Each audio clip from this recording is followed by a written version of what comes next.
Welcome back to the Birthing TV. It's your girl. Hi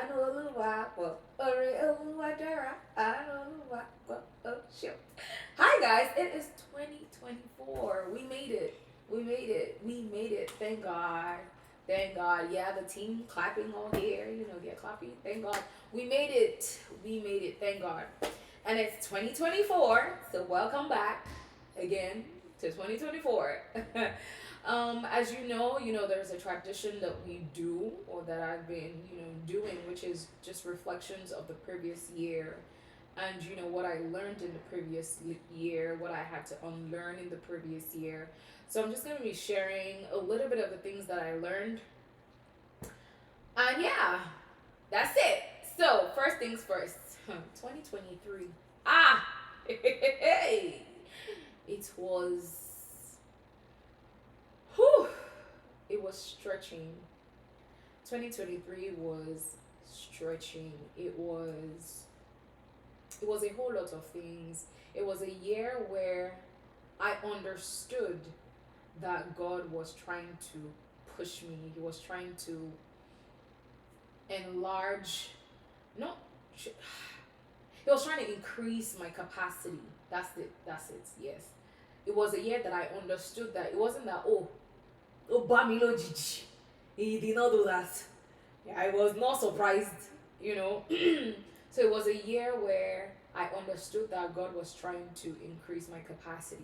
Now, does that mean that, 2023 was all fun and games because He's trying to increase capacity? Please go and check the scripture. When God is trying to increase capacity of somebody, it's usually not fun. It's not fun.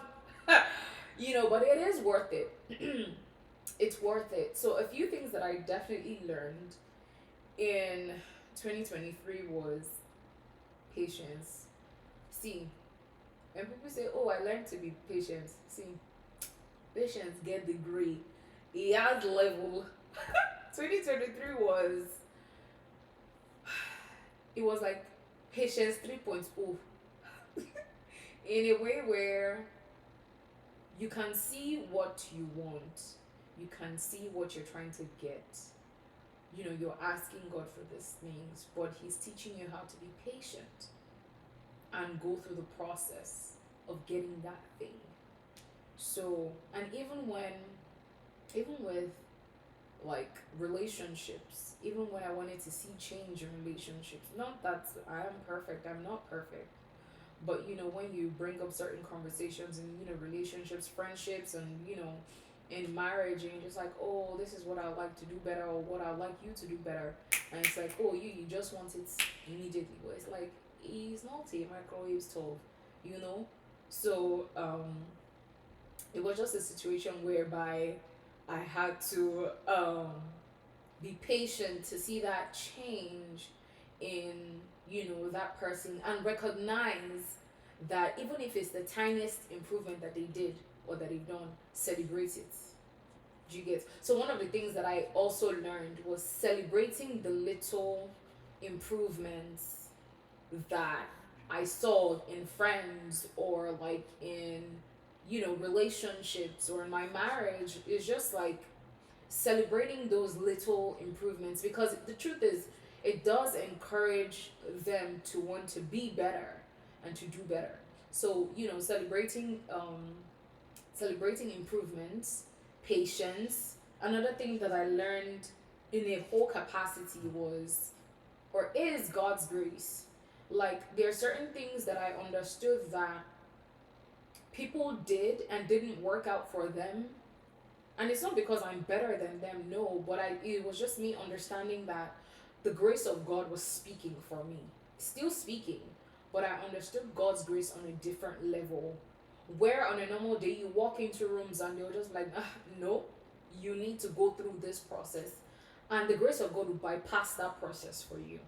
That was what I went through in 2023, still going through in 2024, but in a whole different capacity. Okay, but yes, God's grace definitely was evident. And another thing that I learned was the gift of men. I think it's a prayer that we should all pray.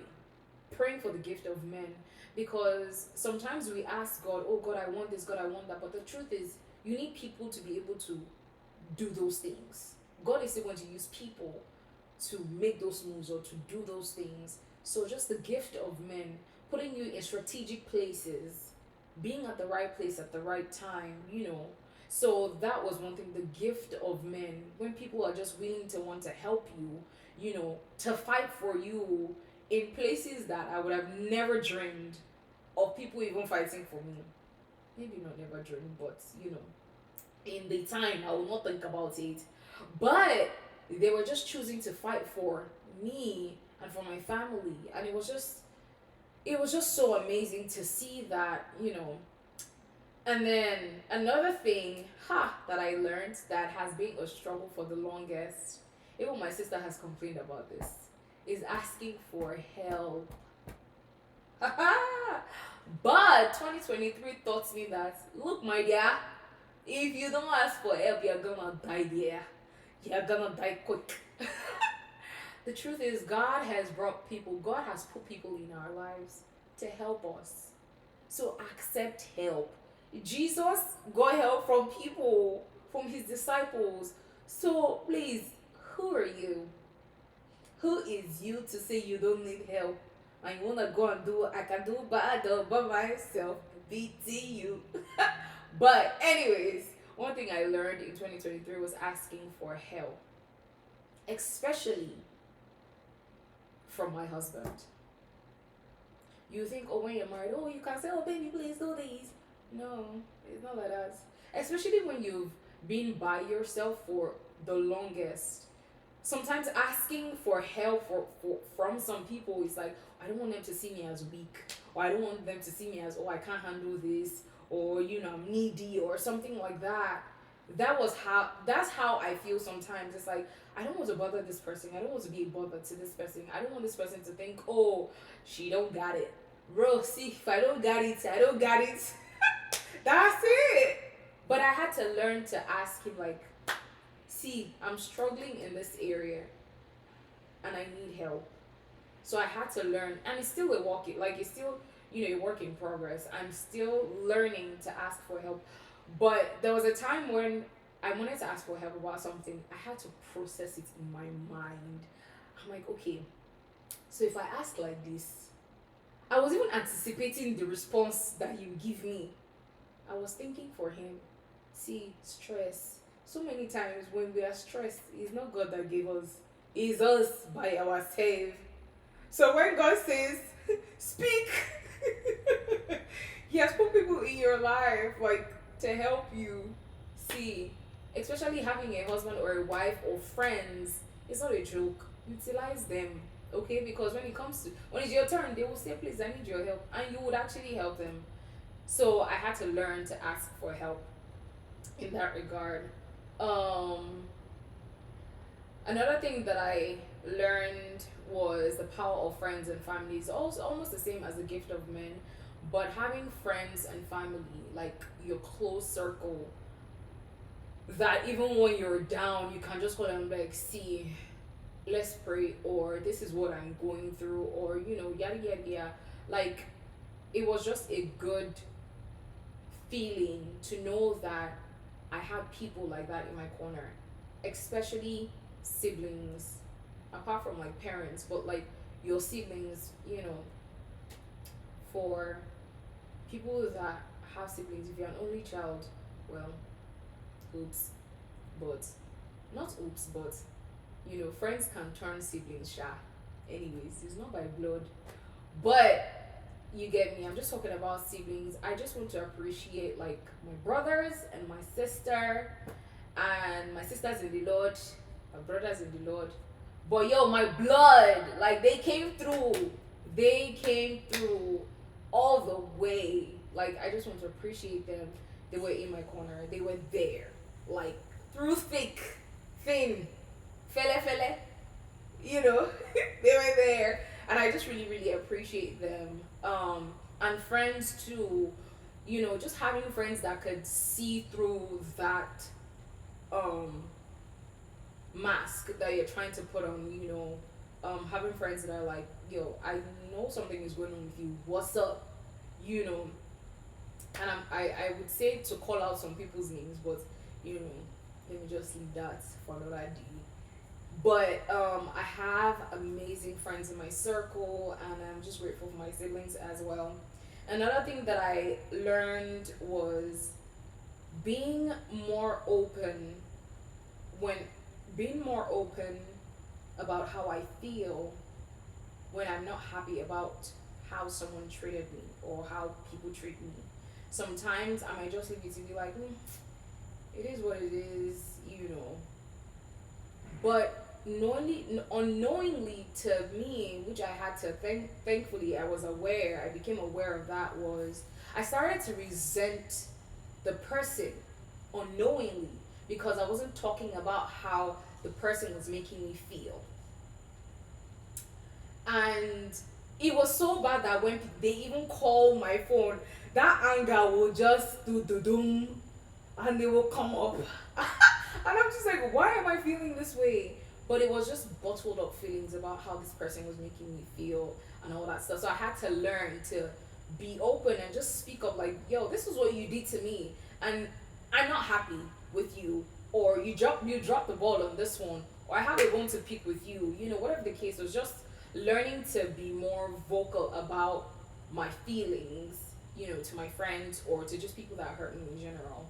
Um, and also in 2023, I learned how to eat with long spoon with some people. Hmm? If you don't understand that saying, I'm sorry for you. Go and learn. um, okay, another thing that I learned was, this one tested my faith. Whew. You know, sometimes I say, I know crazy faith, crazy faith. Oh, you can't say, boy, the faith was not crazy. Hmm. Like, I struggled at some points, I struggled to pray, I struggled to study. So sometimes it's not, oh, this person is preaching. Even all those your pastors that you see that they have their struggles. They just sometimes, you know, some people don't talk about it, while some do. You know, the honest ones like they do.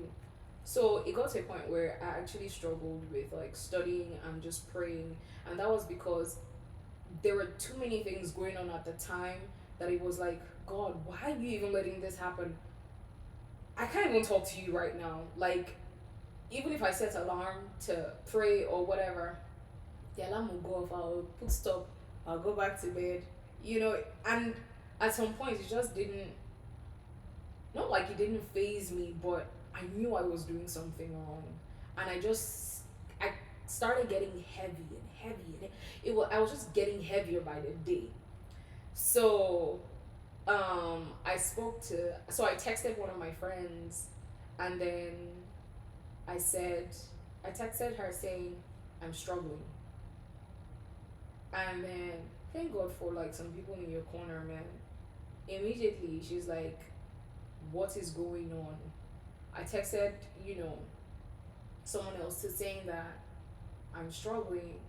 And then, you know, the person just says, stop whatever you're doing now. Just pause. And that's because the person understood me that much because he understood that Anu will keep going and going and going and going and going till she's running on fumes and she's still going, and then she can't go anymore. So she's just like blank. So, you know, my friend understood that. So, you know, they just asked me to just stop. And, you know, we talked about it. And then, of course, I also spoke to my husband about it. I'm like, I'm struggling to pray, I'm struggling to do this, I'm struggling to do that. And, you know, we just talked through it and stuff. So, that was also a low moment in my life in 2023 where everything was just overwhelming at some point, and which we would definitely talk about in, you know, in the future, on how to just, you know, overcome that. And by God's grace, we're going to be bringing a guest, you know, to just kind of walk us through that process. And, you know, when you're struggling with your faith, like, how do you overcome, or how do you know, get better? So that was pretty much a little bit of what happened in 2023. So yeah, that's a little bit of what happened, and I'm sure, I hope you learned a thing or two in my reflections of 2023. Um, yeah, so that's it. See you in the next one. Bye. Like, share, subscribe. Yeah, bye.